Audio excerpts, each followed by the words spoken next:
Eric, I'm hearing some echoes from you, I think. You know. While Eric gets that set up. Yes, somehow I'm not able to connect my headphones to the Bluetooth, so I'm trying to fix that. No idea why, but be here soon. No worries. I'll just do an audio check whenever you're ready. Let me know. Let's see. All right. All the streams are now live. Good. Yep, YouTube's live. Big fan. See Sergio's here. Godfish already asked a question. I'll just answer it real quick. Our labs come back with new features, to have a backup option if the main site is down, or just a place to spot bugs. I made a change to the way that we do labs, and now labs is private for the team members and a handful of other people. I think it just got too complicated to have labs and production available for the average user, because I started to notice that pretty much everyone was just using labs all the time. So that led to a lot more issues than I think solutions. So the current way we've been doing things, I actually think is going a lot better than the way we used to do things. And what we're doing is we're pushing to the private labs every single day. We're pushing features faster than we used to. And then we test them, rather quickly in that lab's environment, and then we push them to production as fast as we can, which I think allows us to push things faster and allows us to get quicker feedback loops. So in my opinion, it's a lot better than the way we used to do things with the old version of labs. So I'm actually a lot happier with how things have been going lately. Godfish asks again, with more premiums, say 1,000, you need extra high power to make enough voting power to reward every single one of them. Do you have a plan on how to get it? I don't think you need, the voting and the rewards are just a part of being premium. It's not meant to be the whole value proposition of it. Obviously, premium that pays for itself is a great thing, and I think it's something that we can keep up with over long periods of time. Right now, I think every average premium user, or like on average, every premium user is earning like between $30 and $60 a month. So basically, if we consider that, let's just say it's $40 on average, if you had to pick something in the middle of the range, then we could have 4 times as many premiums as we currently have, and it would still have enough high power to cover the premium cost for everybody. So, like I said, the entire point of premium is not to just earn rewards. That's obviously a key piece of it, especially being on Hive. That's what people are looking for. But at the current Hive power we have, which is about 4.8 million on Leo.voter, that is enough Hive power, in my opinion, to have 1,000 premiums and cover the cost of premium for all 1,000 just based on rewards. And that being said, the Hive power has been growing pretty significantly. So like if you go back, I think 2 or 3 months ago, it was only like 2.7 million. So it's already almost 2 times what it was back then, just a few months ago. So I assume it's just going to kind of continue to grow on its, it's a type of thing where and we talk about flywheels a lot, but it is a flywheel in that as the number of premiums grow, the amount of Leo that gets bought off the market every single month grows and then permanently deployed in that Leo cacao pool. As that grows, which is a flywheel, the Leo token should increase in price. Obviously, nothing's a guarantee. And the rest of the market does have an impact on us. So the Leo token should grow in price over time. And as the Leo token grows in price, it becomes more valuable to be a delegator of Hive power to Leo.voter. So that could lead to more delegators to Leo.voter, which then leads to more capacity for premiums, which then leads to more premium revenue, which then leads to more token price appreciation potentially from organic buy pressure. So, it's one of those flywheel effects where I do think it can kind of just grow itself. And this is something that I've been getting more and more deep into, especially with the new GitLab repository that we've been putting ideas to. This is the Leo token economy is exactly in the name. It's an economy. So, there's a lot of moving pieces. And as we continue to expand the project with, Leo Dex and the growth of INLEO and the features on the platform, premium, and then we've got the new ad platform coming soon. We've also got, Leo subscriptions coming soon, which will be a Substack style feature. As we continue to add these pieces of the economy, the economy gets more complex, and the idea behind it is that all these flywheels kind of feed each other.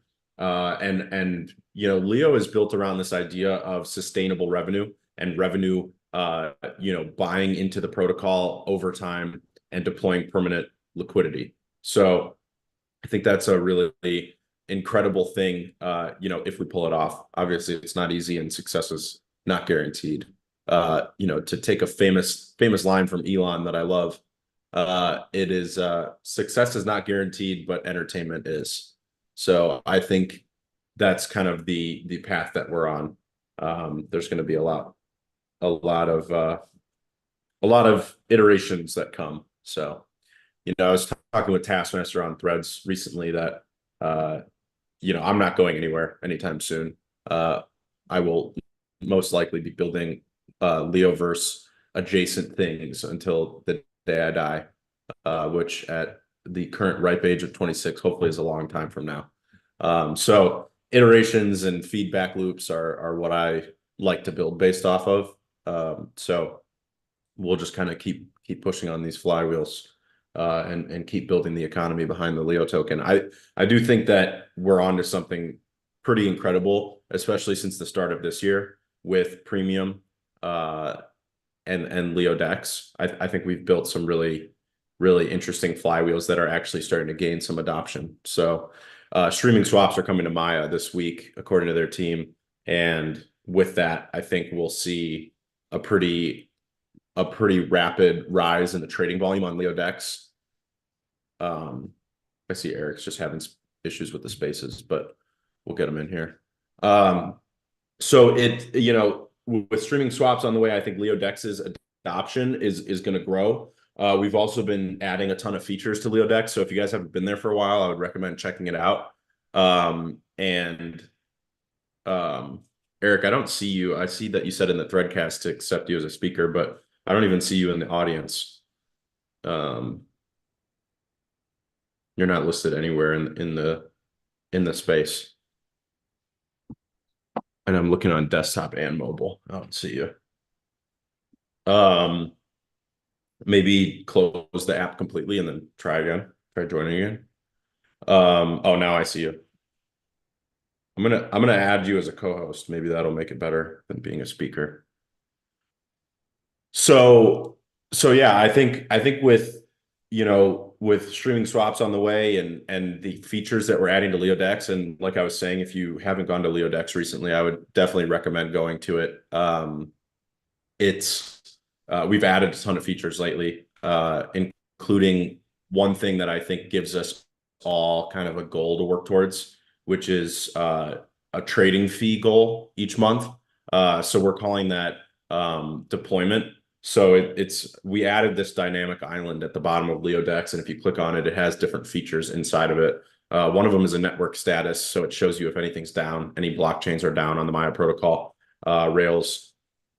And then the other thing is a deployment module, and that deployment module tracks the current fees that have been collected by Leo Dex over the past month. So it resets every month. So like right now we're in June.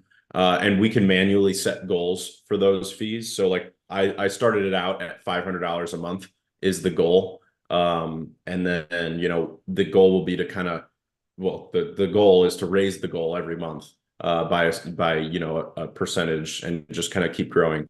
But it kind of gives us all a collective thing to look at and say, hey, this is something that ThorSwap does, which I've always liked as well. which is that they have a burn fee target. So this is a deployment fee target for us, because we don't burn Leo from the rewards that we get for running Leo decks. We actually buy Leo and then deploy it into the Leo cacao pool. So, it creates organic buy pressure, but then it also creates permanent liquidity, which is extremely important for us. The more liquidity we can build in that Leo pool, the better, for the Hive aggregation technology and other things that we're working on. Eric, do you want to do a quick audio test? Yes, can you hear me? Yeah, can you try one more time? Hey, hey, hey, guys in the audience, can you hear me? Anyone in the third cast can let me know if you can hear me. But I was going to ask you, Kyle, do you think that the price of the tokens related to the Maya ecosystem, do you think that the streaming swaps are already priced in? Because one of the theories is that okay, so Thorchain and Rune exploded 10x after streaming swaps. And since people already know the impact that something like this gives to the ecosystem, do you think it's already priced in? You know, I think cacao is at around $100 million market cap. I know the market took a little bit of a dive recently. Um, that being said, what happened with streaming swaps on Thorchain is that they came out and they kind of came out with a whimper. Like there wasn't really any immediate payoff to streaming swaps. They were released. People were like, "Wow, this is really cool." You actually can go through my blog and see I was writing about it right when they came out, and I was like, "This is pretty cool." And I think it has the potential to bring a lot of trading volume to Thorchain. Uh, from a theoretical standpoint. But in practice, it didn't really have much of an impact. It was over the next like 6 to 8 months where suddenly you started seeing these really large streams. So like I remember like the first $1 million stream happened between like Bitcoin and ETH or something, with really low slippage. And then it was almost like this massive like domino effect where like once there was $1 million stream, then there was a $2 million stream, and then it just kind of kept growing from there. Uh, and recently there was like a massive stream. I think it was like it was over $2 million, and it ended up having like less than a 30 basis point fee or something, or slippage, which is really kind of incredible when you think about it. When you look at other protocols, whether it's Uniswap or anything else, I mean, to imagine a $2+ million trade with that low of slippage is pretty crazy. So, yeah, when they were released on Thorchain, it was kind of a whimper, and then suddenly it was like the floodgates were opened and trading volume took off like a rocket. Uh, I kind of imagine something, and I talked about this before. I kind of imagine something similar happening on Maya protocol where streaming swaps come out and it's a little bit of a whimper at first, and then suddenly, you're going to start to see a lot of trading volume, and then the floodgates kind of open up in a very similar. I imagine that the chart will be a very similar chart, and I'm talking about the trading volume chart. Will be a similar one to Thorchain's, but I think it'll be accelerated on Maya's because everyone knows that it's going to happen. So I just think that instead of taking 6 months, for example, it may take 2 months. That being said, our streaming swaps priced in. I think that people have been speculating on them, and I'm sure that there's some speculation priced in. But in my opinion, I don't think that the adoption of streaming swaps is priced in, and there's a few reasons for that. One reason is that the protocol gains a lot of revenue as trading volume increases. The second reason is that LPs gain a lot of revenue as the trading volume increases from swap fees. So as those LPs, the yield in those liquidity pools is going to increase dramatically. And when it does, more volume or more liquidity is going to flow in after that volume, as people demand those liquidity pools. And then, that the more liquidity that those pools have, the streaming swaps will get even bigger and they kind of feed off of themselves. We saw the same thing happen with Thorchain. So there's that effect. And then I think the third major effect that isn't priced in is affiliate fee revenue for interfaces on Maya protocol. So you look at like ThorSwap or some of the other major interfaces on Thorchain, And after streaming swaps, they suddenly started making, a ton of money. I mean, we're talking millions of dollars a month in affiliate revenue that Thorchain interfaces started making. So I don't think that that's priced in, because essentially consider it this way. With the iPhone being an example, and the launch of the App Store, some apps came out, that's cool, whatever. But then when some apps come out and they start to make a ton of money, they can keep building the app that they're currently building. They can also look at new apps that they can integrate. They can look at new features. Generating revenue on the interface side of things is extremely important. And being that we run LeoDex, we have a very kind of intimate relationship with this, that if we start suddenly making, tens of thousands of dollars from trading fee revenue per month on LeoDex, that's going to boost, the Leo token, obviously through the organic buy pressure, since we just, buy back 100%, 100% of the revenue buys back the Leo token and then also redeploys it into the Maya protocol as liquidity for Leo Cacao. So, our interface, just speaking locally, earning more revenue because of streaming swaps will lead to us buying more Leo and deploying it with Cacao and liquidity pool. And that increased liquidity can lead to more streaming swaps. So that has kind of its own flywheel. And then if you imagine that every other interface out there, El Dorado, Thor Wallet, Cacao Swap, Maya Swap, all the other Maya protocol interfaces are also going to start earning more revenue. So the fact that all of the apps, kind of like that second layer on top of Maya, not just the protocol will start earning more revenue, but the apps will start earning more revenue, which will allow us to reinvest in building a better app, which then can lead to more users later down the road. It's just kind of like that rising tide raises all ships. And I think that I don't think that that's priced in, because I don't think there's a really good way to price that in. I think it's kind of a secondhand effect that kind of just rolls out over time as that trading volume increases and the fees earned by all of the apps on top of Maya increases. So hopefully LeoDex is one of the beneficiaries of that. I mean, that's how we're kind of positioning things. I'm already working on the interface for streaming swaps, so I'm pretty confident that we're going to be one of the first interfaces to have streaming swaps. Have a good interface for it, because on Maya it's actually different than Thorchain. Streaming swaps, and I asked a few questions yesterday on the Maya Mondays with Maya X space. But streaming swaps are actually enabled by default on Maya, which is different than Thorchain, where the user actually has to choose to do a streaming swap. So basically, all interfaces will have streaming swaps. But I think we'll be one of the first to have like a UI that shows it in a beautiful way, in terms of like your streaming swap slowly getting filled. So yeah, like I said, every swap is going to have it, but then it's going to be up to the UIs to make a display for it. So we're already working on our display for streaming swaps, and I think it's going to be, it's kind of, I really like the way that ThorSwap has done streaming swaps. So we're kind of modeling it somewhat like that. But I have a few tweaks to it that I've always wanted to see on ThorSwap that we're going to be doing on LeoDex. So I think we'll have probably the best UI for streaming swaps. Obviously that's a super biased opinion.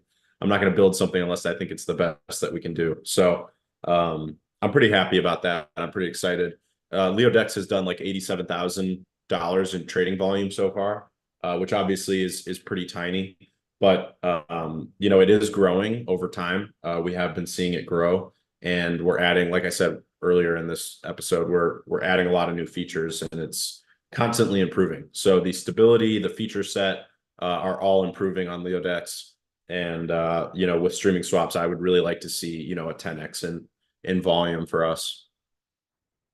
And like I said, whether it's LeoDex or any UI, but especially for us, because I know what we're going to be doing, us earning more affiliate revenue is going to lead to us being able to reinvest even more heavily into building and growing on top of the Maya protocol, which is good for the Maya protocol as well. So, I think that's going to happen for us and for many other UIs on Maya. I think streaming swaps has a lot of potential for Cacao as an asset.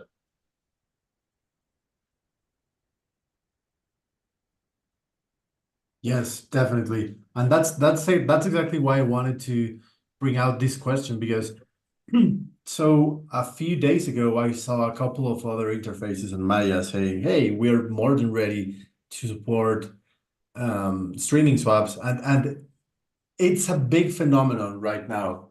People are really excited of what can streaming swaps bring to the table. So I don't know. It's just going to be very interesting to see it work out in practice because the streaming swaps on Thorchain, I wasn't around to see how they worked, but this time I'm gonna be like, well, we are all going to be front and center with Leo decks, so it's pretty excited, pretty exciting.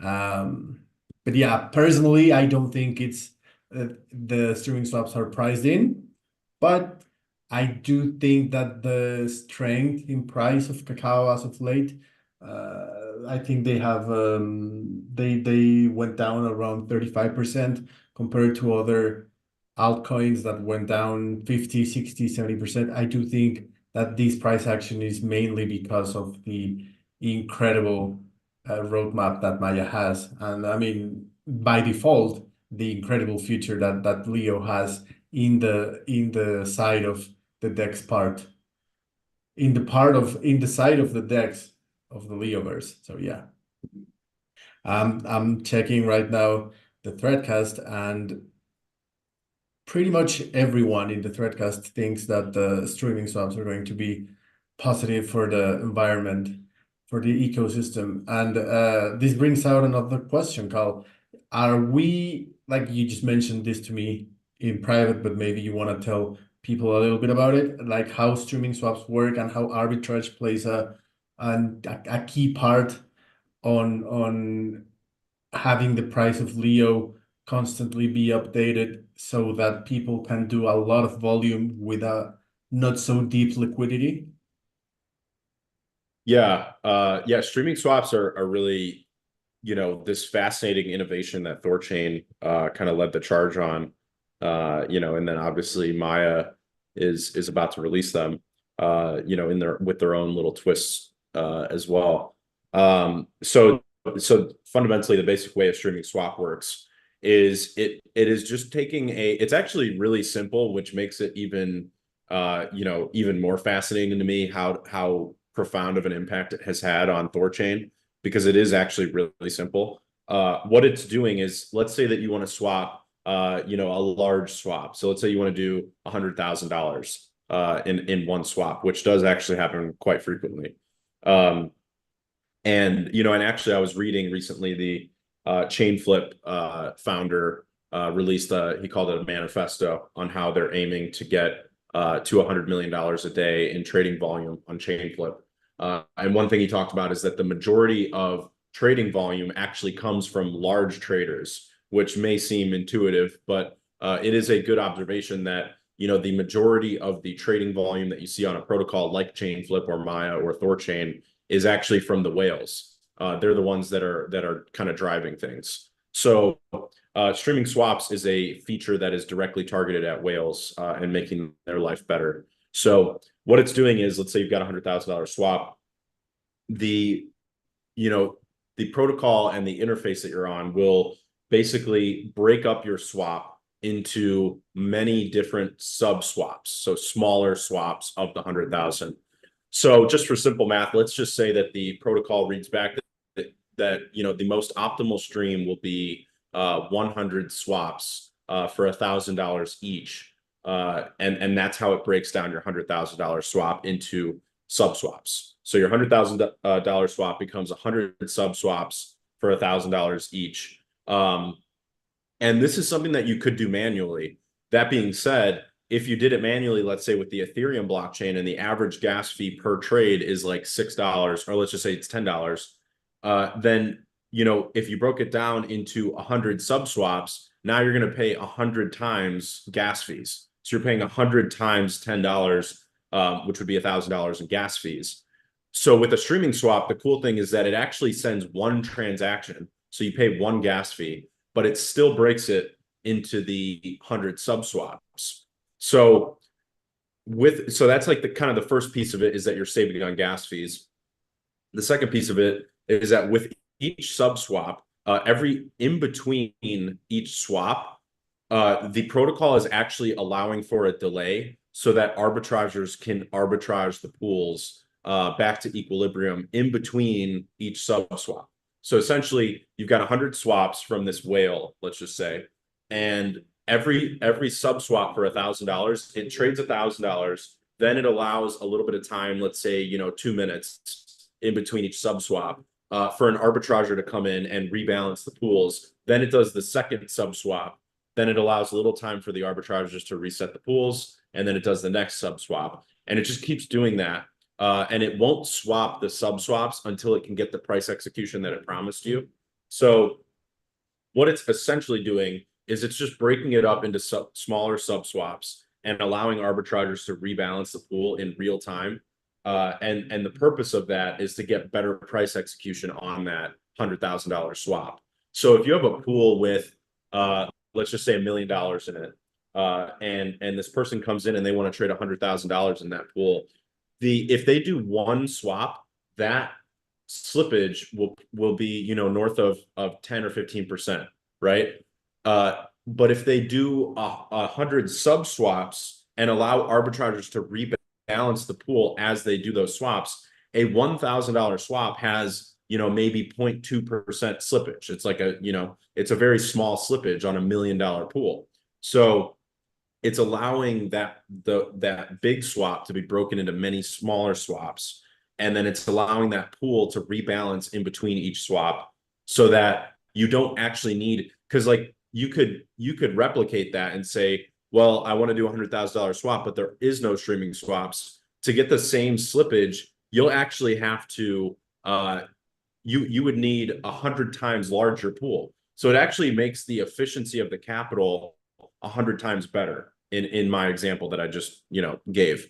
So the efficiency of capital in pools is massively increased. So this is why streaming swaps on Thorchain took the trading volume. I mean, I don't even know what the latest figures are, but it took the trading volume like more than 100x, greater than what it was before streaming swaps. Because it increases trading volume because whales are more encouraged to trade. And then on top of that, every time a whale trades, the arbitrageurs are also creating trading volume in between all the sub swaps. So you have like this exponential effect in terms of trading volume. And then on top of that, what all of that trading volume does is then create more incentives in the liquidity pools because of trading fees, which then leads to more liquidity, which then leads to bigger potential streaming swaps. So it's like the system that just feeds itself. And really all it's doing is creating almost like a partnership between arbitrageurs and whales who are trading. So it's actually like, and hopefully I explained it well, but like it's actually like this really simple thing where it's just breaking down your swaps into sub swaps. And that's really all it's doing. And then it just allows arbitrageurs to fill in the gaps. And by doing that, you then lead to all this extra trading volume, which then leads to more trading fees for LPs, which then leads to more liquidity, which then reverberates, the flywheel on itself. So hopefully I explained that well. But streaming swaps are a very big deal. Right now, there's $100,000 in the Leo cacao pool, and if you did like a $10,000 swap, you would have relatively large slippage right now. But when streaming swaps go live, you'll be able to do a $10,000 swap with the same slippage as like a $500 swap that you can currently do. So you'll be able to buy and sell massive quantities of Leo with very low slippage, thanks to arbitrage. So again, really important that we build up the liquidity here as well. And we're also going to be tapping this into the Hive aggregation technology. So, that is going to take us a little bit more time, but I'm already kind of working on that design and implementation. But we're going to be trying to get streaming swaps to work for Hive swaps as well. So like, let's say that some whale wants to buy $100,000 worth of Hive with low slippage. Imagine that they could do a streaming swap they could just literally put in $100,000 and then do a swap, and then allow it to go through, and it'll go through with low slippage, and they'll do like native Bitcoin to native Hive with very low slippage.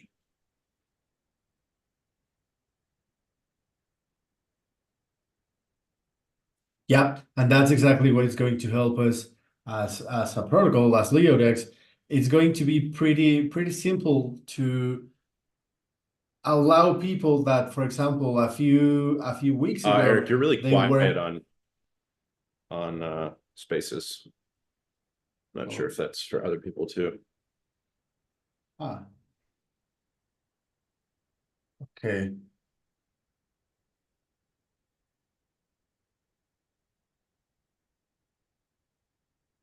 1 second.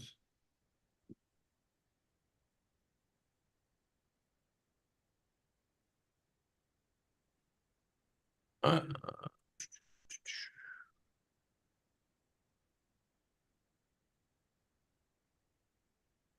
yeah, On the Samuel. desktop. Streaming swaps attract more whales because of its importance, more arbitrage, liquidity, and better revenue generation. Yeah, it just kind of increases that on all fronts.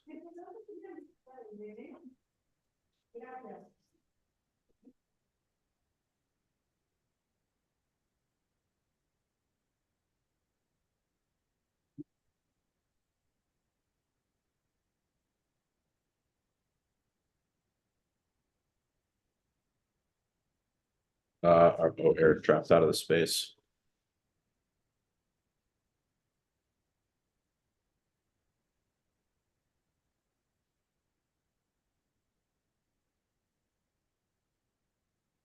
Yeah, Samuel, that's exactly right. It's literally just taking a large swap and breaking it down into sub swaps. That's it.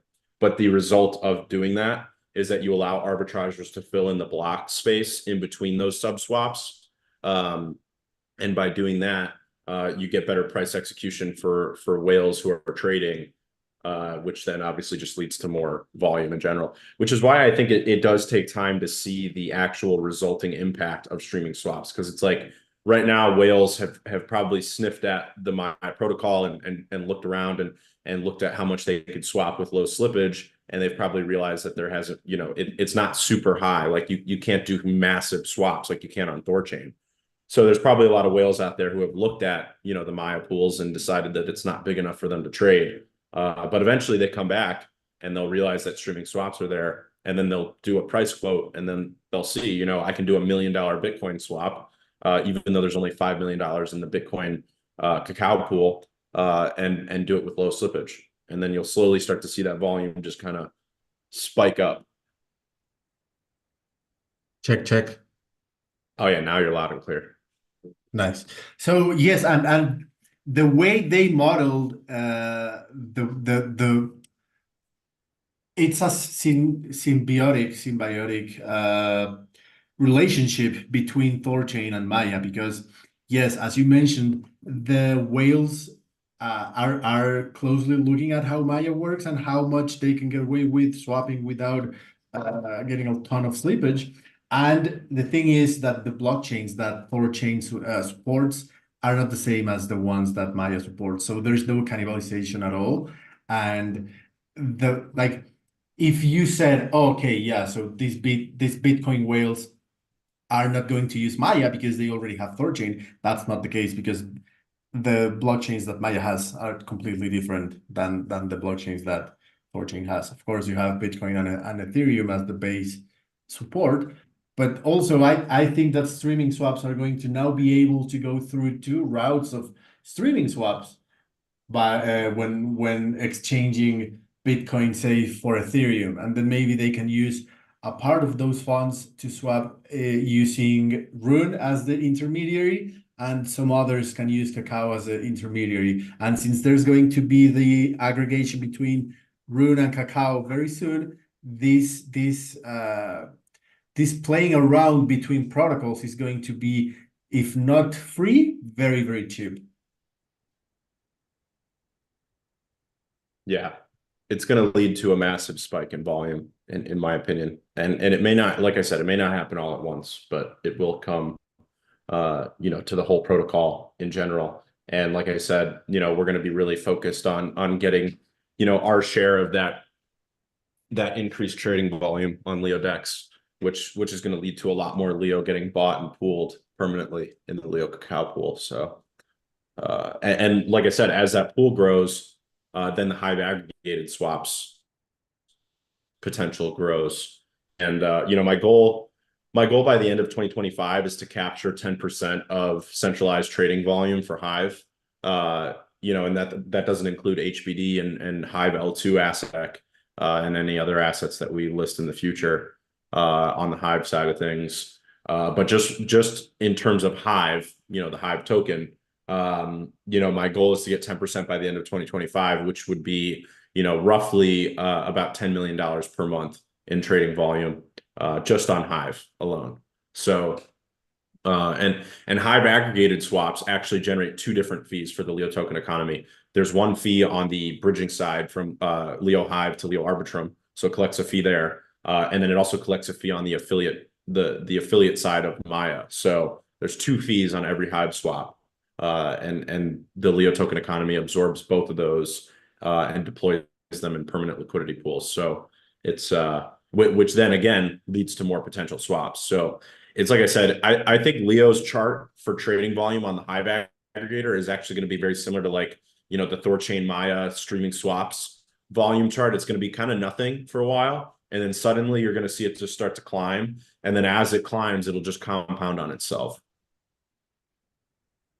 Yeah, Andersini is asking, Taskmaster said it's going to help me on my monthly swap. I had to do too many transactions the other day. Yeah, I don't know your exact route. I have a rough idea of your route. But yeah, it will, even if you don't use a streaming swap, it will actually make your life better. So while it does technically cater towards whales because it's focused on larger transactions, it actually improves the overall capital efficiency of the pools. And it also improves the pricing of the pool. So as a small user, if you're a minnow or something else, it actually will improve your price efficiency as well, even though you're not using streaming necessarily. You may end up using streaming, but even if you're not using it, the pricing efficiency is there for everybody. So it will benefit all people who do swaps on the protocol. Big Fan said, I think we all should be swapping using LeoDex. Low slippage, and it's we released that, and I'll share a screenshot. We released that volume target, so the deployment target goals, because I think it's one way to encourage more swapping by our community specifically, and I also think it can be used to educate Maya protocol users on what happens to the affiliate fees on LeoDex, because most other UIs, they actually just pocket the affiliate fees and they use them for development, funding and whatnot. But being that Leo is completely self-funded and bootstrapped, we actually redeploy all of the fees back into buying Leo and then permanently pooling it as liquidity with Cacao. So obviously on the Leo side of things, that's really great for all of us, the Leo community, but it's also really great because it's pooling Cacao. So it's really great for the other side, which is the Maya protocol users. The existing users over there should actually be using LeoDex over other UIs potentially. If those other UIs are just pocketing the Cacao or selling it to pay for development, we're actually using it to deploy permanent liquidity. So I think LeoDex is actually a lot more virtuous for Maya protocol and obviously for the Leo token economy. And if you're a Maya protocol user, I would think that LeoDex should be at the top of your list in terms of swapping UIs. So we just need to focus on building, the best product that we possibly can, which we've really been working hard on. I've been really focused on testing things and making sure that everything is smooth. We added a lot of features recently. The confirmation window, the token selector got a complete overhaul where now it sorts by balance of whatever assets you have. We added that dynamic island with deployment status and network status. The volume drop is on the UI, but it's not live yet. So that is coming soon as well. So there's, we're really hammering away at features on LeoDex and just focus on adoption on all fronts.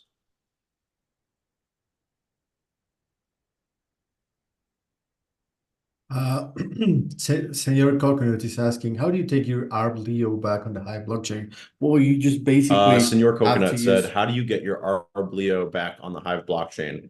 WLEO.io has all the bridge links. Specifically, WLEO.io/Leo-Arbitrum will allow you to bridge back. Self-help for Troll said, how do I deposit Hive into LeoDex? So, as Nifty will remind you, these are decentralized exchanges. There is no depositing. It's not like a SEX. So you don't deposit anything. If you want to trade Hive, you connect your Hive wallet through Hive keychain on leodex.io, and then you connect with your key store or your XDeFi or your MetaMask for the other blockchain supports.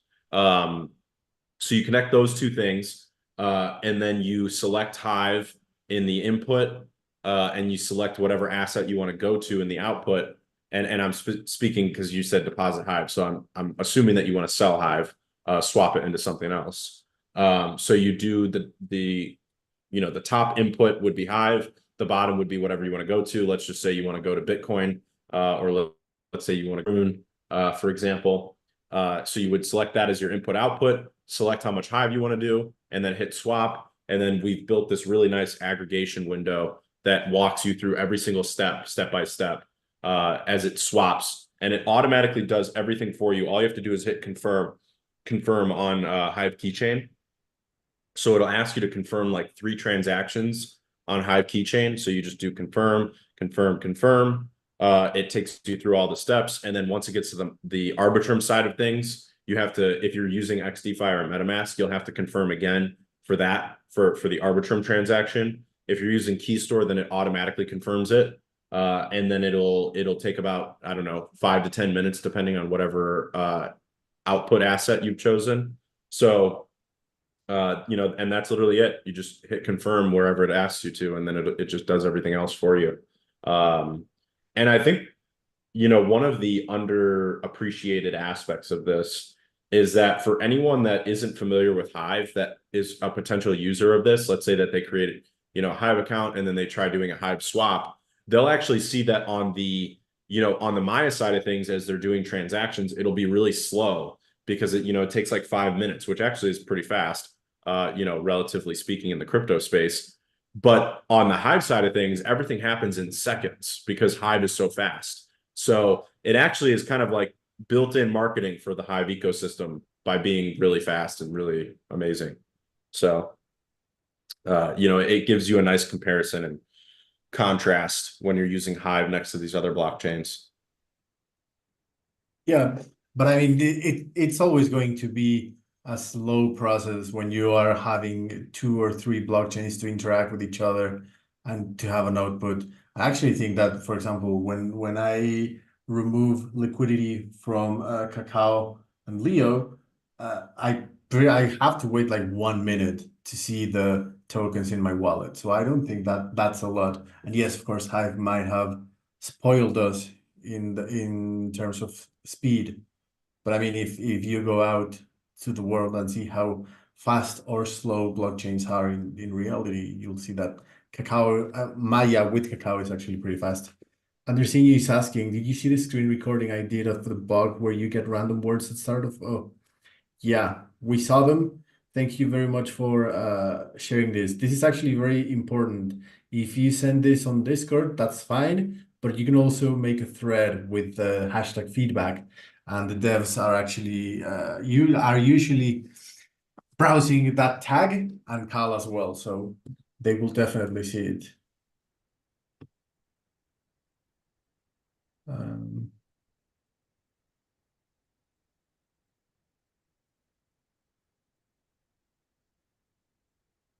Nice. Oh yeah, and I saw that Andersinho asked the question a few minutes ago, and he said something around the lines of, "I wonder why hivers are not that excited about this." Uh, my theory would be that Hive is very convenient, so it allows you to go out and in of the protocol with uh, very fast. with very like with no fees, and then you can just send your Hive to Binance if you are able to use Binance, or you can use MEXC, whatever. You can use centralized exchanges with little to no fees. And of course, that's convenient.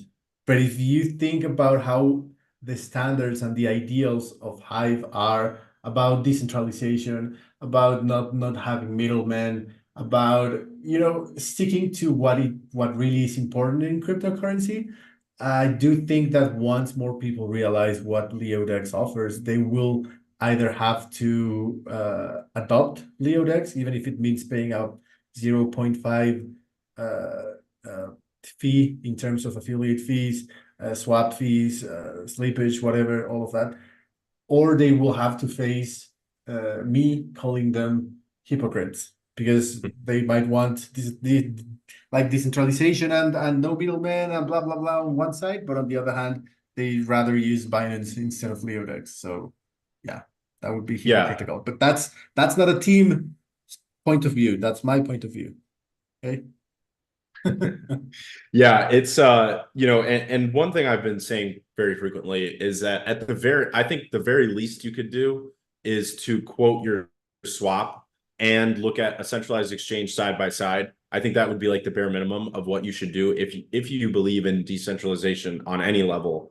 I understand, I very much understand that if if you're in this industry and you're an investor, you're a user of crypto pretty heavily, you're going to be looking for ways to, make money wherever you can and save on fees wherever you can.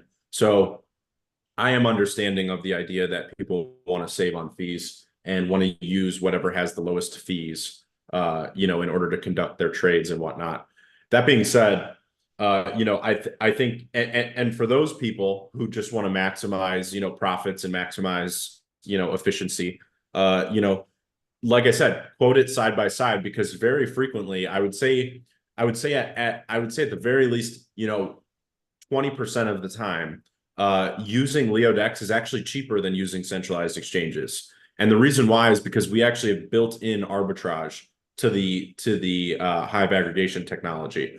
And it passes that arbitrage, either fee or profit, onto the user. So if there is a negative arbitrage, then it passes on that negative arbitrage to the user. If there's a positive arbitrage, it passes on that positive arbitrage to the user. So and this is why quoting at different times is important, because sometimes you may quote a swap on LeoDex, whether, let's say that you're buying Hive, using USDC, sometimes you may quote that swap and you'll actually get paid to make that swap. And I can guarantee you that a centralized exchange is not paying you.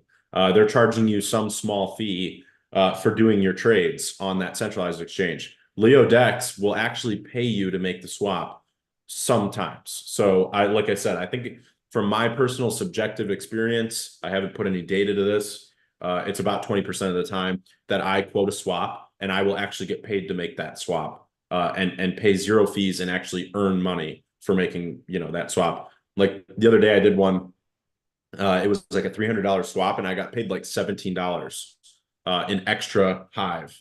And so I bought Hive, and I think I bought it with Rune. So I did a Rune to Hive trade and I put in $300 worth of Rune and I got outputted $317 worth of Hive.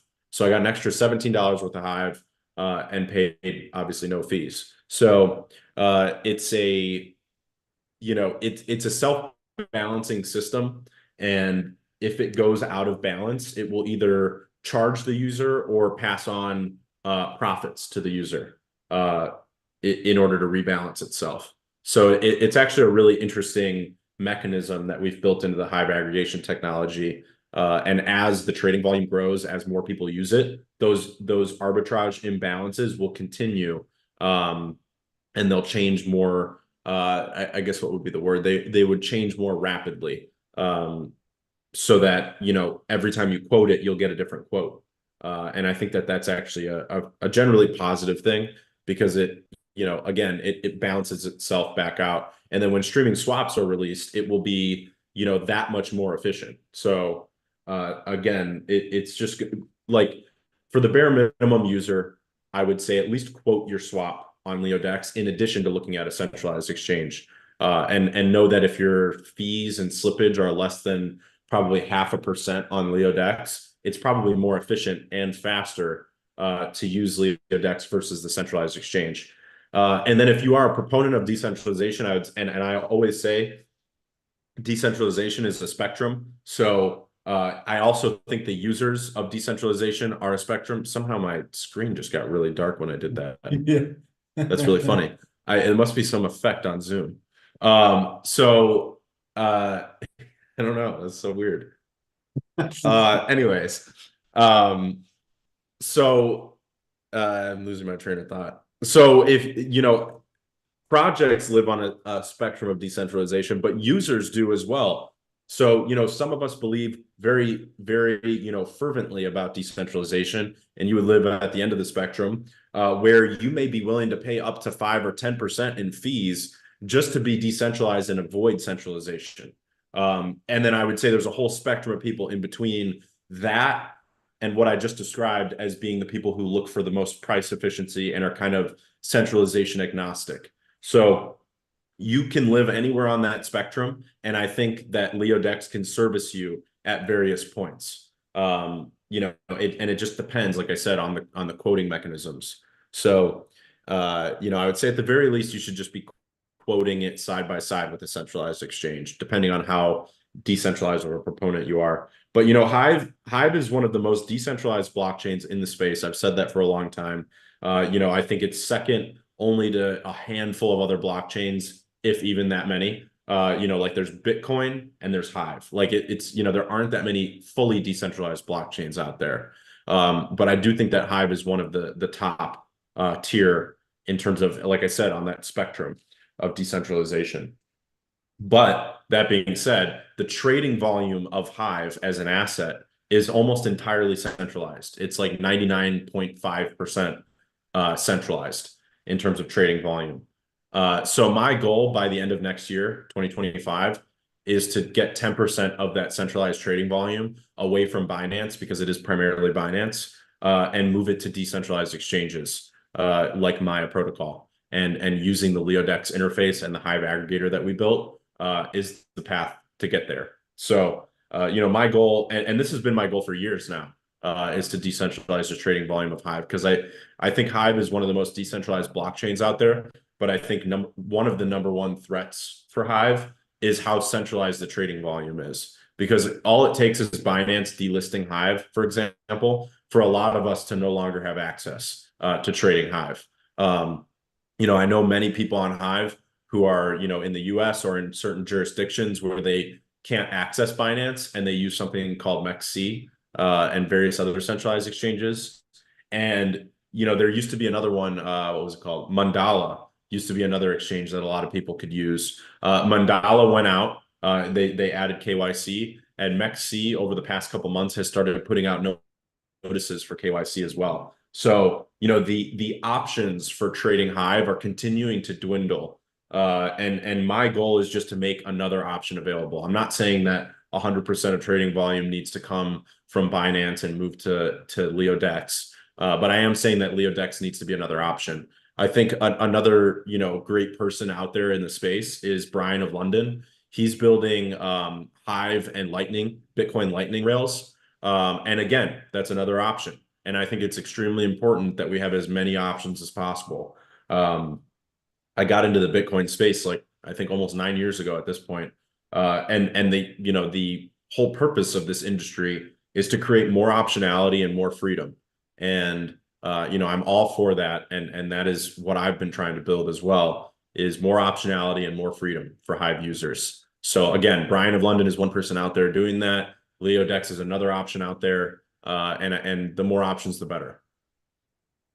Yeah, one thing that people, well, not people, anyone who wonders, LeoDex doesn't want to have 100% of the volume of the current volume that Hive has, because that would just make us the same liability for the Hive blockchain as what Binance is right now. So the goal would be, like Kyle says, to have 10% of that, and maybe just get to an ambitious, I don't know, 30, 40%, maybe 50%, but allow other protocols to always offer different options, so that nobody can say that they control the way Hive trades, or like, because it would be virtually the same as what Binance is doing right now.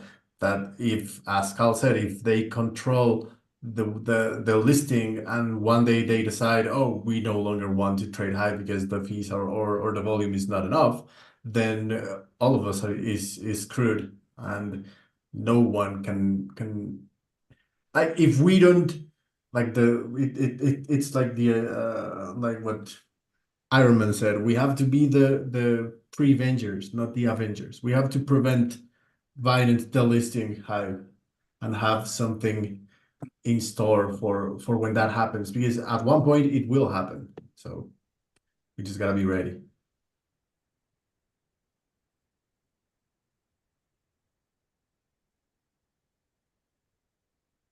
And yeah, Life of Brian, Godfish, nice picture.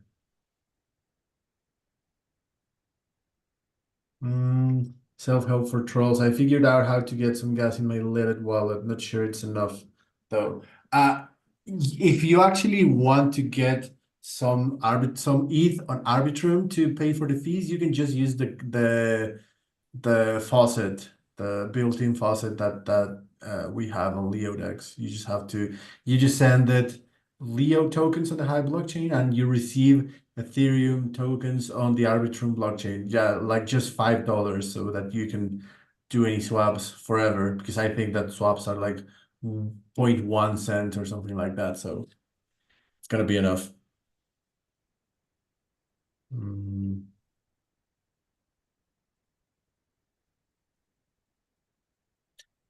So for turtles again, the Korean exchanges are also wild cards, and they have too much power without more exchange options. Yeah, that's one thing. Everything that happens in the Korean exchanges cannot be arbitrated or arbitraged through other exchanges. I mean, it could be arbitraged probably through LeoDex by a Korean, but those exchanges cannot be touched by anyone without. I think they ask you for Korean KYC, so you're basically screwed. Like, nobody can use those except the Koreans, of course. Yeah, something interesting about centralized exchanges as well, is that especially with streaming swaps, there's actually going to be an increase in trading volume for both centralized exchanges and for LeoDex, that kind of plays off of each other, provided we get deep enough liquidity on the Leo Cacao pool. And the reason being is that, for example, let's say that a lot of trades start happening on LeoDex, like 10% of the trading volume.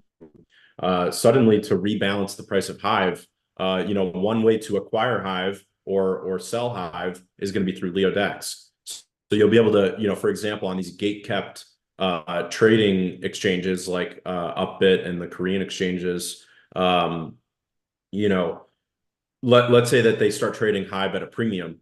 Those users then go out and they try to find Hive in other places. They'll buy it from Binance or any other exchanges that have Hive. And LeoDex is going to be one of them. So they'll actually be buying Hive from us and then moving it to their exchange, or vice versa. If Hive is selling at a discount there, they'll buy Hive and then send it to LeoDex. Obviously through the LeoDex rails, you don't actually deposit. So they'll send it through LeoDex to sell it, essentially, or buy it, and that creates more trading volume for both platforms. So we actually should be marketing to these, Korean whales and, all the other traders that are out there trading Hive, on Binance and in other places. We should be marketing to them and trying to get their trading as well. I saw someone ask and say that they couldn't log in to LeoDex using Hive Keychain, or they asked why we don't have Hive Keychain, but we actually do. You just click Hive when you log in. You click the Hive icon, and it'll ask you to log in with Hive Keychain. So it is there. I also saw, I think it was Vic Van was asking about onboarding. I replied via text too, and I see that Sunseeker's in the audience. We've been testing the onboarding and haven't had any issues. And I know that Sunseeker has onboarded a lot of people. So if you do have specific issues with specific screenshots, please post them as a thread with hashtag feedback. and then we can fix it. But like I said, we've been doing a lot of onboarding and haven't run into any issues. So it'd be nice to know which login methods you're trying, and obviously those feedback threads definitely help.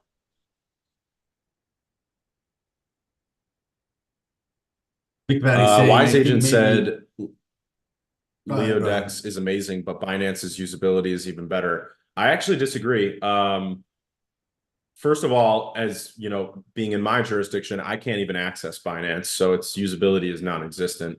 And second of all, if you do a Hive swap on LeoDex, it actually will be faster than using Binance if you do have access to Binance.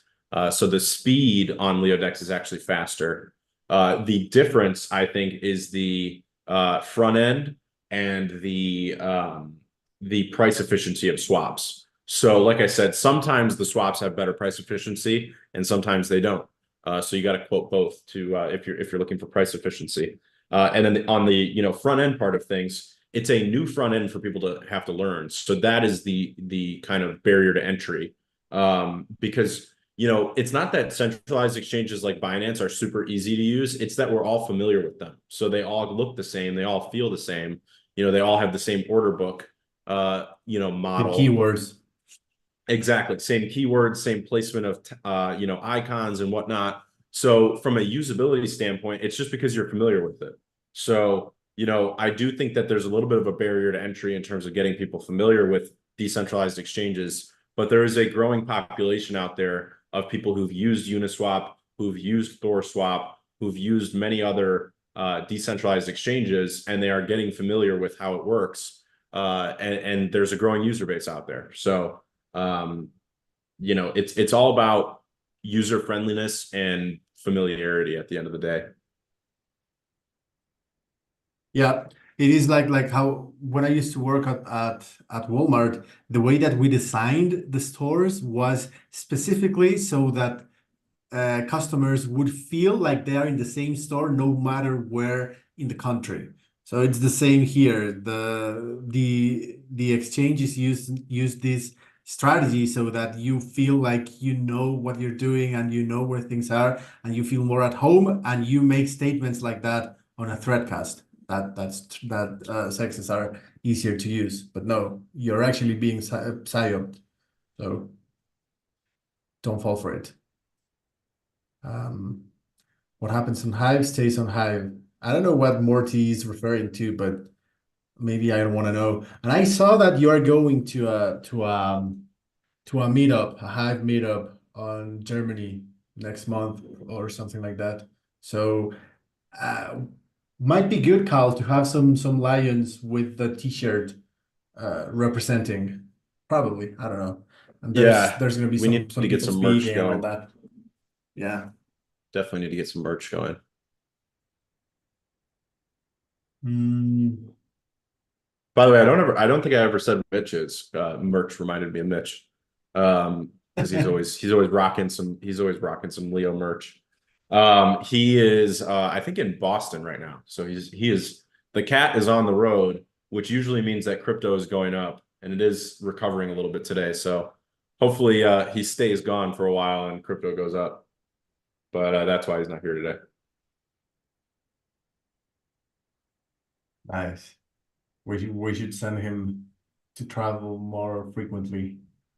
I mean, Put the one of cat on the these. road. Yeah. We broke a huge resistance yesterday, a huge level under 60,000. So recovering from that, it's actually pretty good. It's kind of bullish. So Yeah, I got a little worried when I saw 58,000. I was like, huh, I did not have on my bingo card was us dropping below 60K again. Um, but we are how far after the happening? 3 months after the happening or so. yep. And yeah, so usually when you look at the charts, I think it's something in the order of like 8 to 18 months after the happening is when things start to get pretty bullish. So if that plays out again, I mean, we still have a couple months until things really are in that range. But but yeah, I mean, I think I'm not a charter. I don't do technical analysis, but I think people would say that we're in like a head and shoulders. Is that where we're at? Someone in the audience knows better than I do. I don't really do technical analysis, but uh, the Bitcoin chart looks very interesting. It's just kind of keeps tapping 70 and 60K and just bouncing. And what is this? Since February of this year. So I'll uh I'll drop a picture in the threadcast. But yeah, we're just bouncing between 60 and 70. Hopefully we don't dip below 60. I like being above 60. It's nice. Yeah, I mean, those like the psychological barrier of being above 60 is pretty important. And people were actually saying, I don't do TA as well, but I try to stay informed, or at least to read different opinions and see which one resonates more with me and with my logic and whatever. And people are saying that if we lost 58K, maybe the psychological impact would be that we would go straight down to 42, but then people are saying that we just need to recover the daily. Like it's pretty interesting once you start reading about it. I would never make decisions based only on technical analysis or things like that. But um, yeah, I do think that we are in a right spot right now. We'll see what happens in a few months.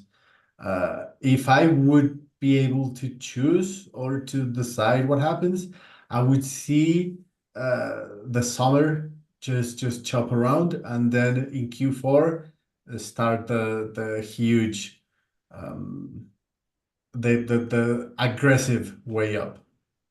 So we'll see.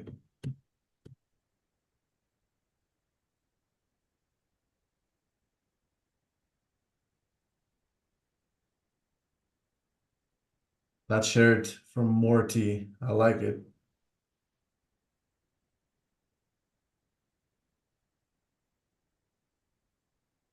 Um, Head and Shoulders, not my brand of shampoo.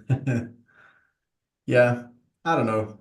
In the meantime, I am I paid for my yearly premium subscription a couple of weeks ago, and I saw that Carl did the same with his a couple of days ago. So I wonder how many yearly ones we have. So maybe I can pull that. It's Leo pool, right? Wallet. And we can see incoming. Um, mm. Let's see. Okay, Carl. Oh, Kan Taimur. He just got 24 hours ago. Nice. Shane Mata. Nice. Hermionico, that's 4. Tokenized Society. Nice. 5. Steam Streams. Nice. 6. Meraki. 7. I know Meraki. I've seen some posts from her. 7. Who else? Lead Master, Nifty. I don't know why he's not here in the audience. So that's 8. 9 from Forky. Forky's here. Way to go. That's 9. Taskmaster, Walter J, and Resiliencia. Very nice. I know Walter J. Resiliencia, I also know this guy. I think he's from the Spanish community. So that's what, 12 or 13? Did I count? Did I miscount? That's 12, right? Taskmaster, yeah, that's a must. D-Kid, 13. Bitcoin Man, nice. 14. Eliana from the uh, Portuguese speaking community, that's 15. Um, so we had like 20 probably. Skip TV ads, 16. I know what soul. I know that guy. 17. 18 from Leo Finance. Okay. Maybe it's 18 total. 18 total. So maybe we should tell John J. Olson to get premium. Like there's probably like 20 more people who should definitely get the yearly premium. Yeah, I was kind of expecting somewhere in the range of like 50. premium, yearly premiums. I just got mine yesterday, after my month finally expired. So, yeah, I kind of expect like 50-ish. And I know that a lot of people have said that they want to do it, but they're like stacking their HBD, getting ready. So I have a feeling there's at least 10 of those people out there who are just trying to get enough HBD together. Yeah, just saving up. Yeah, and the Leo pool address, I've shared a few screenshots throughout this past week, is up to like $8,000 now in the Leo cacao pool. So it keeps growing. And one really cool aspect of that flywheel is that the premium revenue comes in, Leo Pool buys cacao in Leo, and then pools it permanently. And then as trading happens in the Leo cacao pool, the trading fee revenue that the Leo pool address earns is auto compounded in its own position, just like any other LP, which means that every, if you look at it on a yearly or daily or however you want to look at it, let's just say on a yearly time scale, that I think the last I checked, the APY was just over 1% for LPs in the Leo Cacao pool. And like I said, streaming swaps should probably increase that pretty significantly. So let's just say it's 1% a year, which I think is pretty, low. I think it'll grow over time. But let's just say it's 1% a year. That means that not only is the revenue continuing to stack in the Leo pool account, but the all the liquidity that's permanently pooled there is actually going to grow on itself by 1% a year. And then, like I said, as that percentage grows, then it just keeps growing as well. So it's like this exponential force that's just going to continue to accrue value, like a sponge.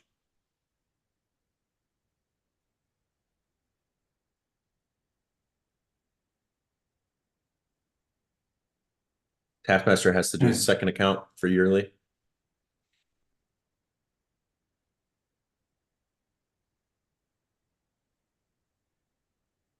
Come on, Sammy Hive. Better to remind us the total amount of HBD needed for yearly premium subscription. Like, come on. You really don't know it's 100. Come on. I was even like maybe if there's a marketer or any type of guy in the audience that knows about this. I was reading something about it. So do you think it's a good thing to put the amount of premium being 99 instead of 100? I mean, Cal's probably gonna get mad at me for bringing this up in public, but 99 psychologically, it's a better amount than 100. Of course, we're gonna lose $1 per subscription, but I think more people will definitely subscribe. But you gotta help me convince Cal. Yeah, I'm not convinced. You guys will have to help convince me. I prefer round numbers, so I'm just not convinced. But maybe someone can convince me at some point. I would rather it be Uh, 100 than 99 because, right now it's all round numbers. So when the Leo pool account reaches certain dollar figures, it's all round. But then if you were to get $99, it would all not be round. So it'd be like hammering in on my OCD. OCD. Yeah. Yeah. Winanda, I will probably go for the yearly premium next month. Hopefully, I should meet up with having 100 HPD, or maybe receive it as a gift. Oh, start engaging more. That's the beauty of being a Hive user and to being active on the Leo side of things because you get rewards in Hive, HPD, and Leo. So get more active, get more rewards, save up, pay for premium. What's the minimum cacao liquidity deposit? I don't think there's a minimum, but you probably want to do more than $10 on each side, so it's something. But I mean, theoretically, you could do $1 on each side, right, Carl? There is some Maya protocol enforced minimum for swaps and liquidity. It's usually around like $3. It depends on the chain as well. So like for Bitcoin, it's higher than that, but I think it's like $3. You could most likely you could do like $5 of cacao and $5 of Leo with no problem. But the UI will tell you that. If you try to deposit too little of an amount, it will tell you that it's not enough. But it is like three, $4, $5 is like the minimum, something like that. Okay. Hey, there we go, Taskmaster. Another Soul is correct. It is marketing 101. When it gets more active, it is a worthy idea. That is why Tesla is charging 99 for FST subscriptions as opposed to the 199 before. Yeah, makes sense.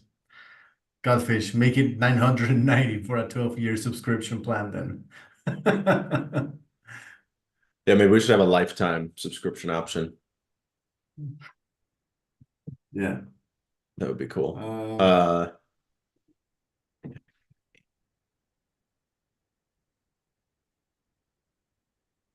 Um, Godfish. I actually think many people hope for winning their premium somehow rather than paying for it. Yeah, but the thing is that there's not many prizes or awards that give out premium, and that's exactly like yes, incentives are nice. Incentives keep the wheel turning, but on the other hand, the kind of incentives that we are trying to bring to the ecosystem are more related to engagement and to encourage engagement rather than premium. So for example, you like as you can see with the community initiatives, people are encouraged to have more engagement so that they get more content rewards, so that they can win a delegation, so that with the engagement they have, the community can reward them with Leo tokens. So it all revolves around engagement. And one thing that we have to remember is that at one point we are going back to the advertisement model, and traffic is going to be incredibly important to have good like to make this advertisement model work. So it's all around engagement, and it always has been on Hive actually. Engagement is key to build your brand, to get to know people, to maybe make friends with some whales that will support your content, to get feedback on whatever you're writing, to get to know other people, to get more followers, etc., etc. It's all around engagement, and in social media, in normal social media, Web2 social media, if you want, that's the same. It's all about engagement. So the rewards and the awards and prizes that we have in store are to increase engagement, not focused on premium.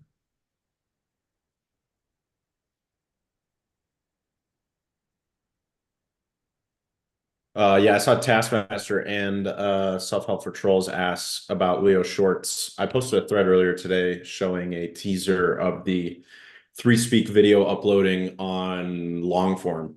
So that's for long form videos. For example, like this AMA or like clips from the AMA would be able to get posted from the /publish page when this goes live. And it uses 3Speak on the back end. So that is in testing. Shorts are also in testing. And when I'm satisfied with them, we will push to production. But I think Shorts is going to be a really big deal. And I know that we've been talking about this for a while, so it's probably no surprise to many of you. But now that we've got the framework, there, I actually am realizing how big of a deal this is. It's more than I think any of us anticipated. The UI is very similar to like TikTok or YouTube Shorts. You can actually just swipe up and scroll through videos. And then one thing that I'm working into Leo AI in the future, and I talked about this with the For You feed for text-based threads, but it will also apply to video shorts on INLEO, is it will actually read the transcript and then try to feed you shorts in a feed that it believes you are is based on your interests and the types of threads and videos that you tend to interact with. So the For You feed is going to be completely changed to be Leo AI driven. And so is the Shorts For You feed. So that's going to be a completely separate For You feed that will be driven by Leo AI and kind of similar to TikTok, like try to feed you videos that it thinks you'll like based on all the content that you've interacted with and liked on the Hive blockchain in the past. So yeah, I think Leo Shorts is going to be a lot bigger than any of us expected. I'm personally extremely excited to use it. Just being able to like whip out your phone and this is how it works. Being able to like whip out your phone and just go to inleo.io and then tap the record button on Threads, and then you can record up to 60 seconds and then just hit post, and then it literally just posts the shorts.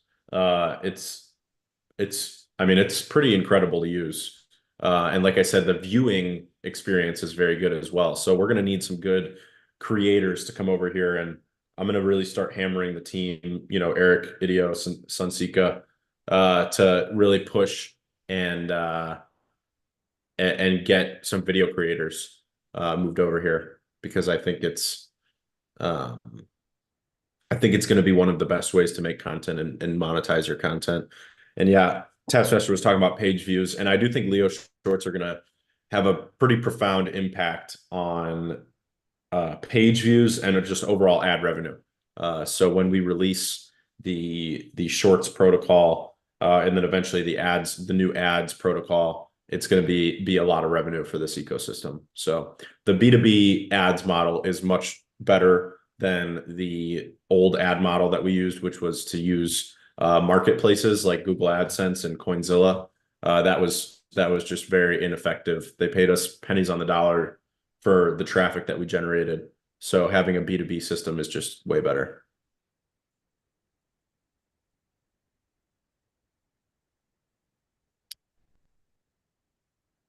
Yeah. Does that mean the INLEO 3-speak integration will support transcripts? Um, Yes.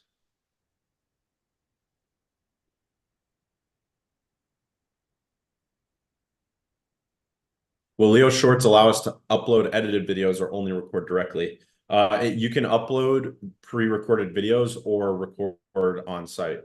Um, so yeah, it's that's the way it works. Godfish asks, will you play ads in the videos? So if you've ever used YouTube Shorts or TikTok, you're pretty familiar with how this works. But basically, when you're scrolling through videos, so like it's a full screen video, right? And then you scroll from video to video by swiping up. In between, there is an ad. Like there will occasionally be either just like a kind of text and picture ad, or usually it's a video ad. Where it just kind of plays as if it was a video, but it says promoted. And that's how it's going to work for shorts. So while you're scrolling in the feed, it'll just randomly show you an ad, like maybe every 4 or 5 videos or something. It'll show you like a video ad from anyone, and any business or person can use the new ad network to upload ads. And if you're familiar with like Facebook ads or X ads, it allows you to, they basically have like pre-formats, and then you have to just make your ad fill that format, and then you upload it, and then you set like a campaign budget and whatnot. And that's how the new ad program works, that we're building for the platform. So, any businesses or people that want to run ads will be able to upload ads using that. And then my idea is also that to self-police that, because we obviously don't want people running, malicious ads or whatnot. My plan is that, and I don't know that this will be live right when it launches, but it will be live at some point within, a few months of it launching at least. Uh, there's when a new customer launches an ad, it will get sent as a poll on Threads to approve or deny the ad. And Leo Power holders will be able to use Leo Power staking, stake-based voting, to determine if an ad should be approved or denied. So you guys will actually be able to self-police which ads get approved and which ads don't. At some point in the future. I don't know that that's going to be live right when the new ad network goes live. I think we'll probably just do manual approvals to start. And then as the ad network grows, then we'll add the polls approvals, because I assume there's not going to be like a massive demand right off the bat for ads, but I do think that the demand will eventually grow to the point where it should be self-policed by the Leo holders. So you guys will be able to determine which ads get approved, and you'll be able to write feedback. So like the poll will be just 2 options. It'll say approve, deny, and it's Leo Power stake weighted voting. and then in the comment section, you can reply with a thread and you can say why you approved or why you denied it. So like, for example, if you denied, some company that came in and uploaded an ad, if you deny it, and you denied it because, like, let's say the picture is like squished and it looks terrible, and so you decided to deny that ad, you can take a screenshot and then reply in a thread and say the picture doesn't look right, and then include that screenshot. And then when the ad partner will receive, just did hearts, when the ad partner will receive the feedback that you wrote, and then they'll be able to fix the ad and re-upload it for reapproval. So it basically automates the entire process of ad approval, and it adds an extra layer where the owners, the Leo Power stakeholders, are the ones who decide which ads get approved and denied. Godfish said, "What about NSFW ads?" I mean, I think to start, we just probably won't allow any. Perhaps in the future, if NSFW has a place on Leo, then they would be hidden in the same way that threads and blog posts are hidden. Which is that if it's tagged NSFW, it's hidden unless you go into the settings and specifically enable it.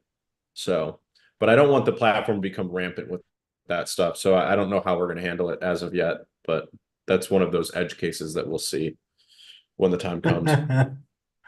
Yeah, I mean, you do want that market, but you don't want it rampant around the Right. UI. You don't want to be an NSFW platform, but you don't, that doesn't mean that it can't have a place on your platform, but you don't want to be a platform for it, if that makes sense. Which is kind of how X is. X has a lot of NSFW, but it's not known as the NSFW hub of the world, pun intended. Yeah, and I was just when was this? Probably like 2 days ago. I got like probably like 12 to 15 messages from porn bots, Korean porn bots, uh, telling me that there's hey, my sister is interested in you. Would you like to start a chat? And then they just send you a link. And I have no idea who or what happened, or maybe I clicked on the wrong um, place. I don't know. I have no idea. But apparently X or the bots on X now think that I like porn. So yeah, that's fun.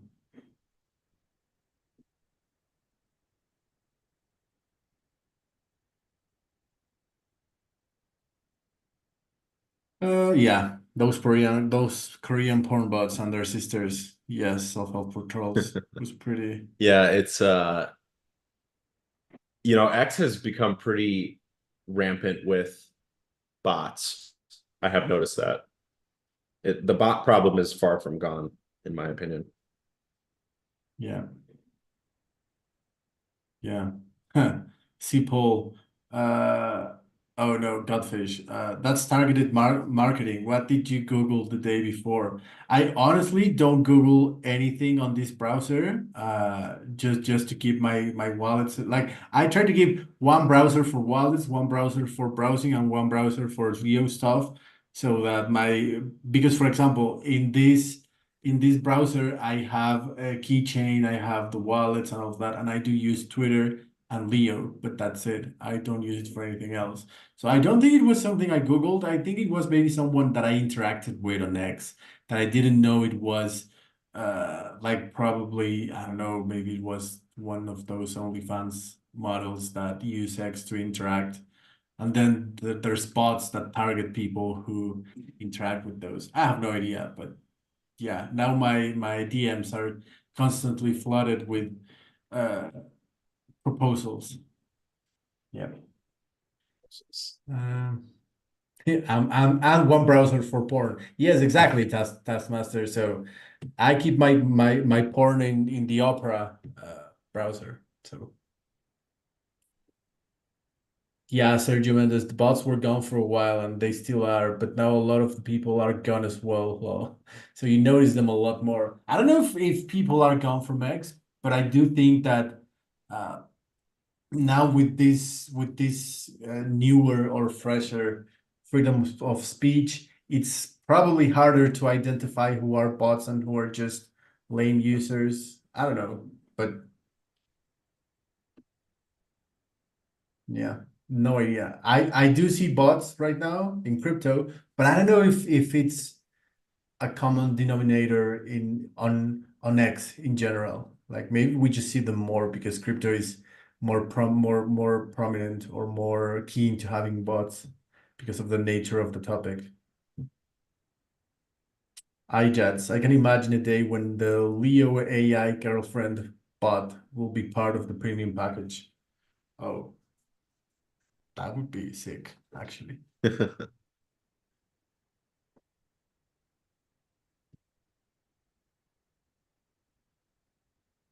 Morty suggestion. The upcoming INLEO video feature needs a known unique name and not just a cheap copy like Shorts, Reels, or TikToks, CalTalks, etc.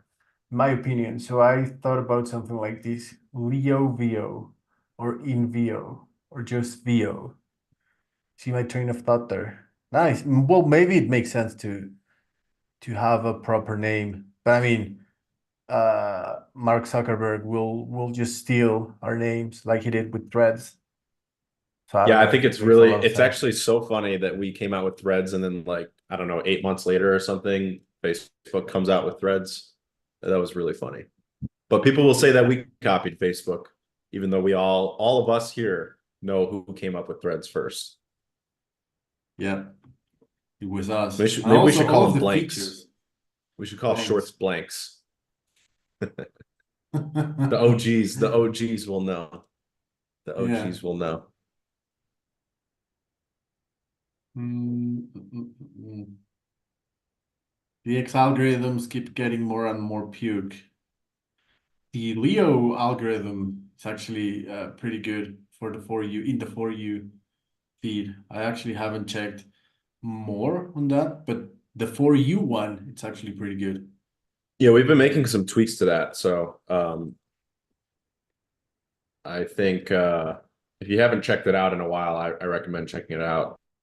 Um, you know, it's one of those things where like I look at the latest feed and then I'll scroll over to For You, you know, throughout the day, and it shows me different content, and I think that that's, you know, it gives you a little more variety, and it shows you older content, like a day or two old threads, but ones that are still relevant, you know, in various ways. So, you know, I know that on Hive we've kind of been trained that like the latest feed is the most important feed, and we chronologically think about content. But if you actually look at other platforms, you know,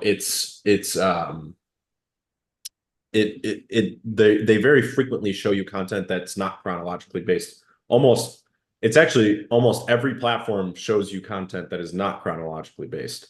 When you look at like X or TikTok or YouTube or whatever, they're just showing you things that they think are relevant to you. They're not showing them to you based on chronology. Yeah, they just show you whatever they think you will spend the most time looking at so they can shove in more ads. Right. But we don't do that. Like we don't use your data to show you to send the porn bots your way. So uh oh, I actually have a I'm gonna share this next week because I don't have pictures right now. But I got a new dog. I'm gonna share it A live new dog. on the AMN. Yeah, on the AMA. Okay. It's the first I've heard of this dog. What? I said it's the first I've heard of this new dog. Yeah. Need to bring older content back to life. There's so much posted.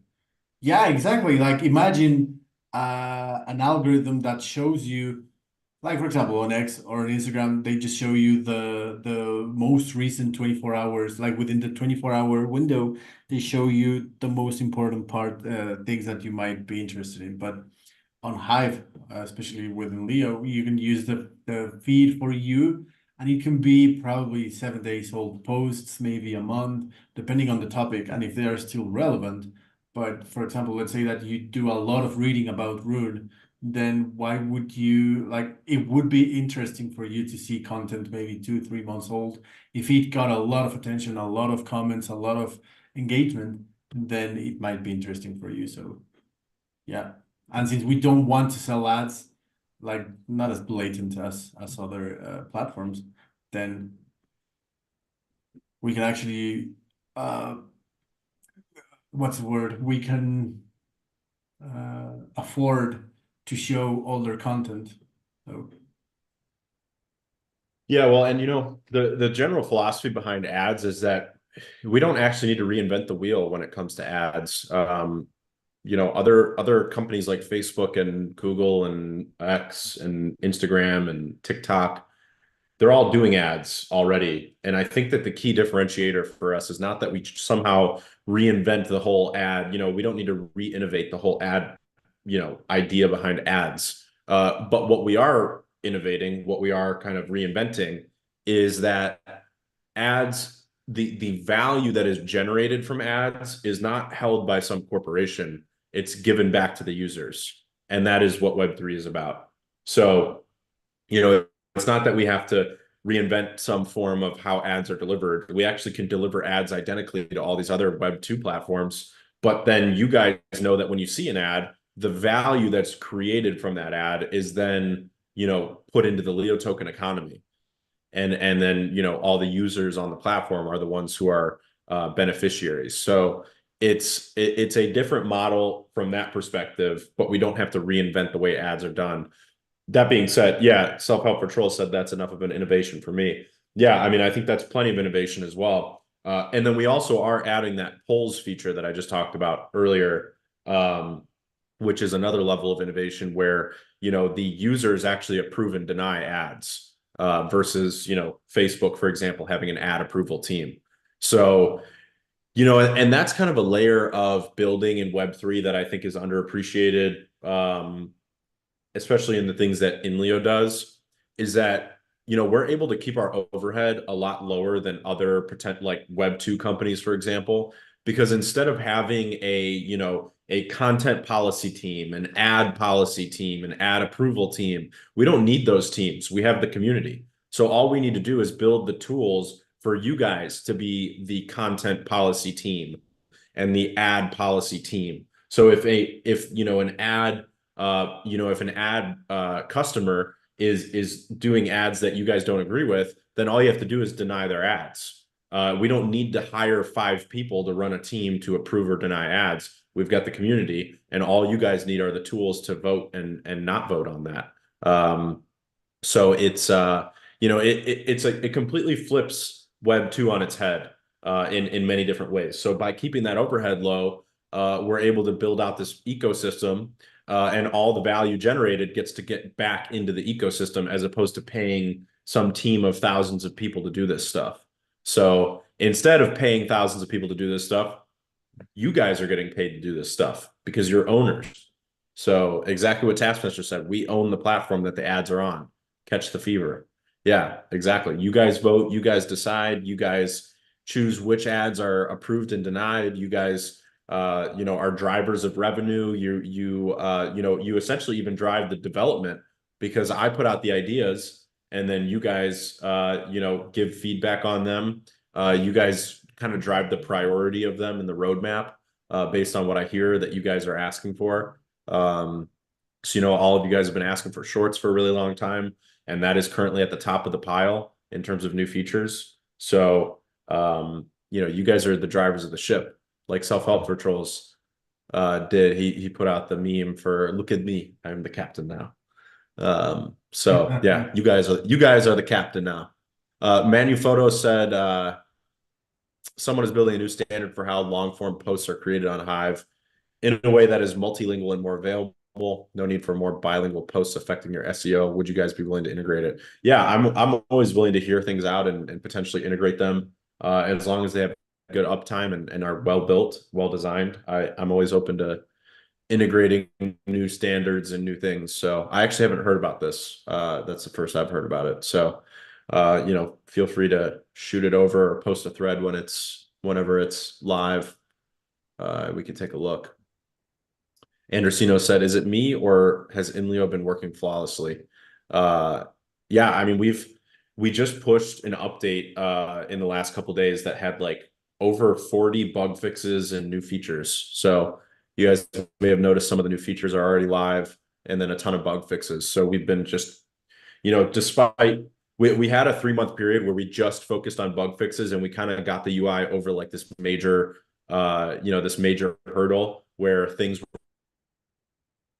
were not working because we had so much technical debt that was built up. So we fixed all that stuff over those 3 months, and then starting on June 1st, we got back to adding new features. That being said, my my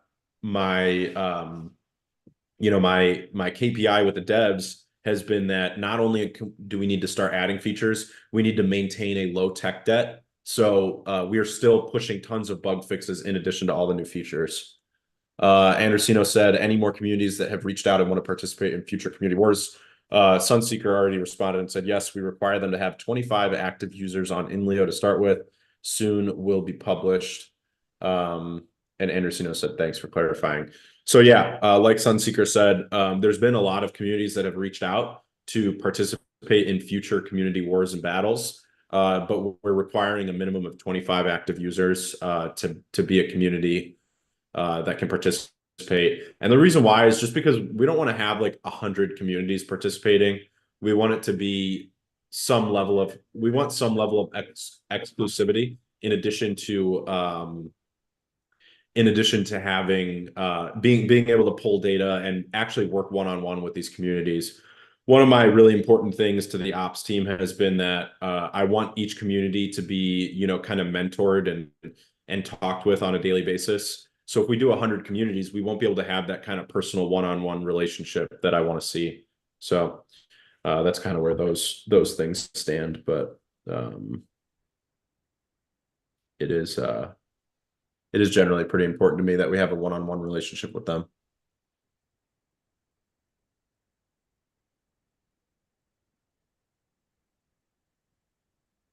Yeah, I shared an image on the threadcast. It was pretty funny, especially the Cardano and the Cardano holders and the Link Marines. You'll see it. So helpful What is your trolls. images How it do you show? leave a bigger gap between labs and regular front end? That way, if there are bugs and new features, we have a no bug option. I think that's the goal, right, Kyle? To have like the production website to be as bug free as possible, while also putting out features that the users help us test and identify what kind of bugs we have.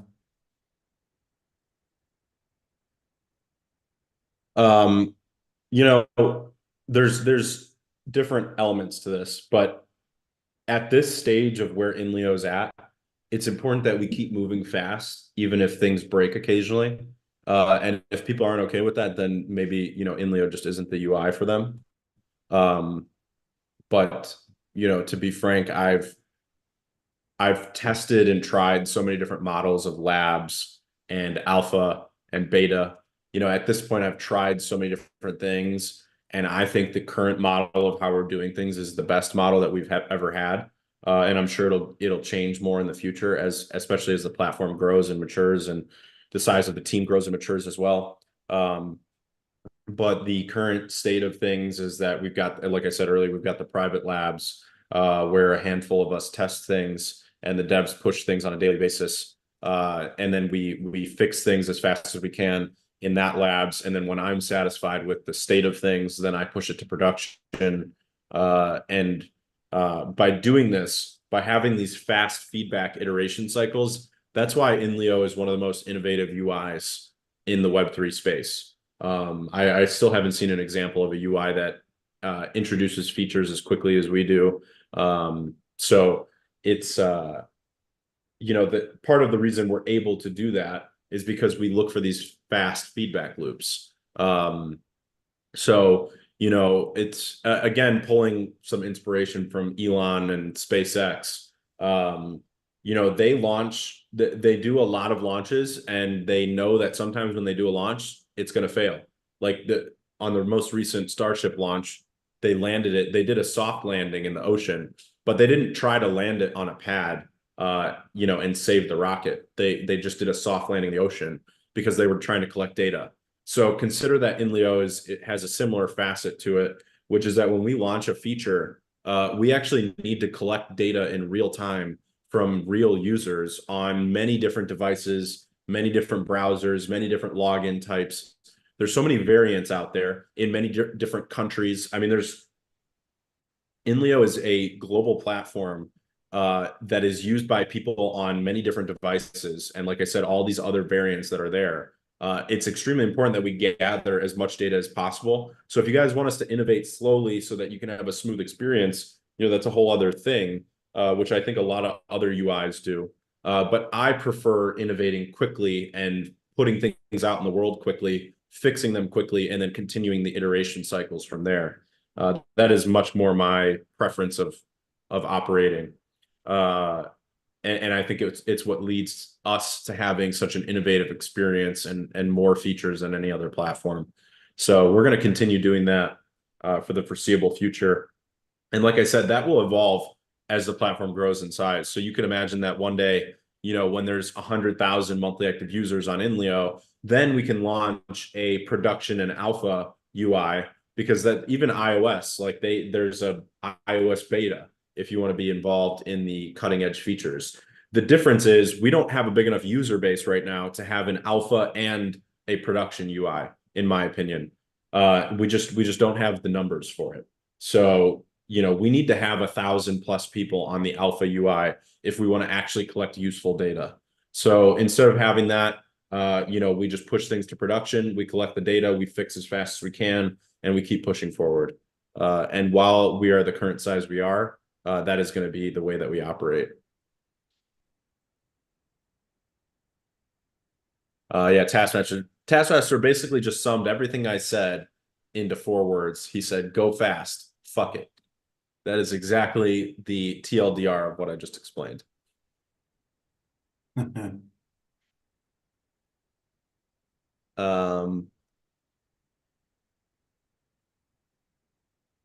Sweet. But yeah, I think we're pretty much, I just wanted to catch us up on all the questions, and then we're coming up on almost 2 hours here. So Yeah, I don't think I see more questions. Tass said, how important is it to get data in other languages or from other areas in feeding Leo AI? Well, consider that Leo AI can really translate everything. I mean, it's trained in very much the same way and literally on the same data sets as like ChatGPT 4.0. So, data is all that matters. It doesn't really matter what that data is. It just absorbs it all and adds it to the vector space. So more data is better data. Honestly, it's just that's the way it is when it comes to AI. So I put out a thread about this recently as well, that I think one of the things that is not priced into the Leo token is the fact that we're building this platform with INLEO and threads that is building a massive database that can be used for AI training now and in the future. So like a lot of people talk about how Elon acquired X or Twitter, and one of the main value propositions was that he acquired this massive database of information. So consider that we are not acquiring a massive database of information for AI training, but we're actually building that from the ground up. And every time you guys make a thread, that's data that can be used to train AI.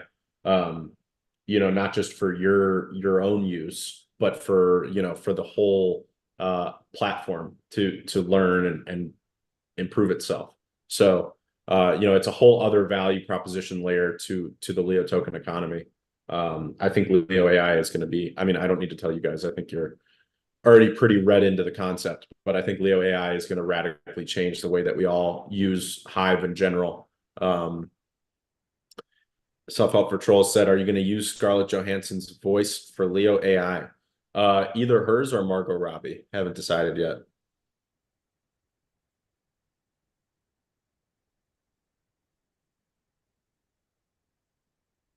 Taskmaster, will Leo AI be able to train on Leo shorts? Yeah, I actually talked about that earlier, that it will take the transcripts and learn from them. And then one of the things it's going to do is have a For You feed for shorts. And it will be able to feed you videos that it thinks you'll like based on the transcripts. So like, for example, if Leo AI recognizes that Taskmaster tends to interact mostly with hashtag technology content and keywords related to technology, Tesla, etc. Whenever there's a short that is about technology or about Tesla or anything related to that, Leo AI will know to feed that to you first because you're more likely to interact with it. So, like, if I were to make a short right now and talk about, Optimus AI technology on, for Tesla, then that short would probably rank very high for Taskmaster's For You feed by Leo AI.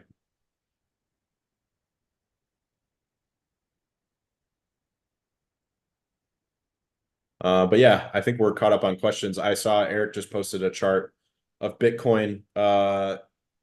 So Eric, you want to walk us through what you're looking at there, and then we can close this out with a minute or two of market talk.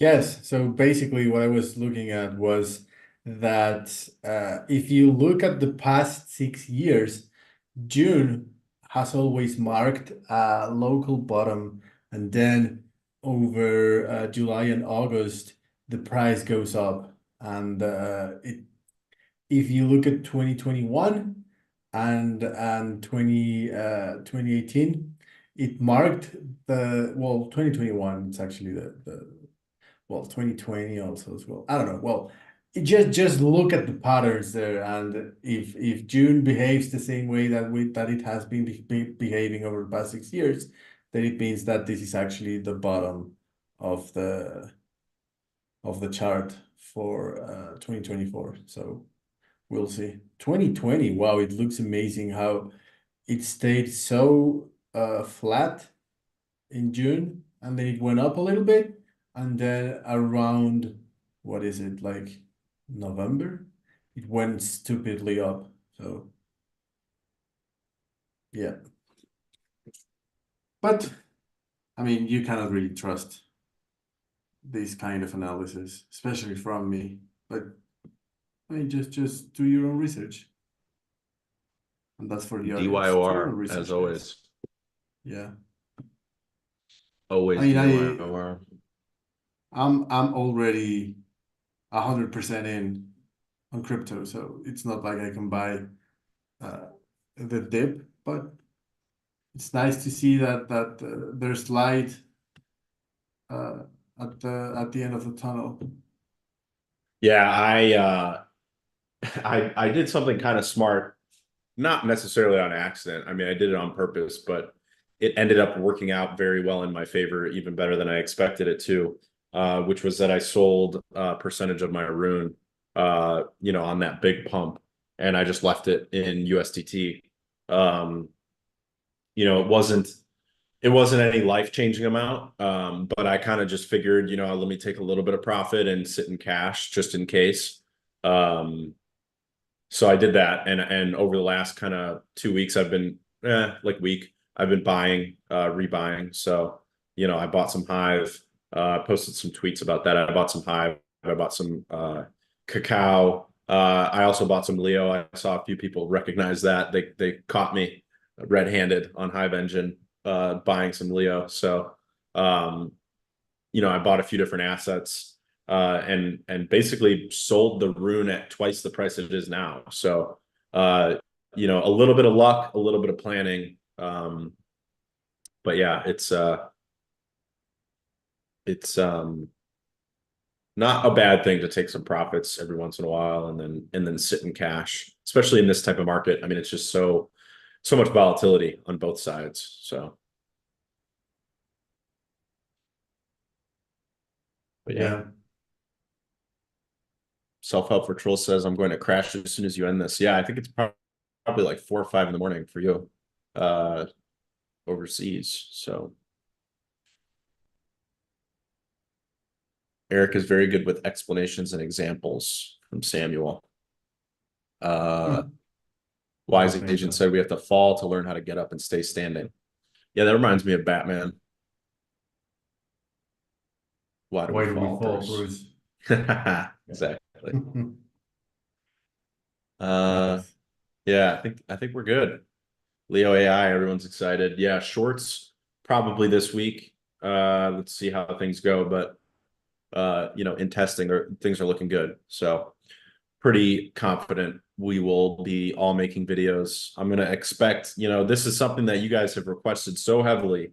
I'm gonna expect a lot of videos once this goes live, and not just of Nifty's feet.